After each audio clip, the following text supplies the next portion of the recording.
ওয়াদারনি ওয়াল মুকাদ্দিবিনা উলিন নি'মাতি ওয়া মাহিলহুম কালিলা।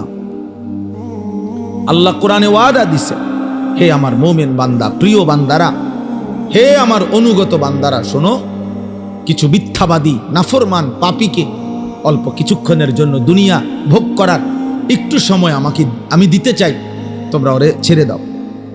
দেও মদখোর, নেশাখোর, সুদখোর, কিস্তিখোর, হারামখোর, এই মুশরিক, বেঈমান, নাফরমান, মুনাফিক, আমার দুশ্মন, আমার সেজদা, বন্দিগি, ইবাদত আমলের ছিটে ফুটাও নাই এমন বেঈমানদেরকে একটু দুনিয়া ভোগ করতে দাও।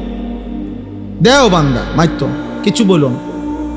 আল্লাহ আমাদের ইমানদারকে সান্ত্বনা দিস, ইমানদার শোনো, পরে আমি 50 বছর, 60 বছর অথবা 40-70 বছর অল্প কয়দিনের একটা হায়াত কিছু খাইতে পড়তে দেব, কিছু দুনিয়া ভোগ করতে দেব, কিন্তু আমি ওয়াদা দিচ্ছি মোমেন তোমার কাছে, চোখ বন্ধ হলে কবরে এরপরে আর অনন্তকাল আর কোনোদিন নাফরমান বেঈমানকে এক ঢোক পানিও দেব না, আর এক লোকমা খাবারও দেব না।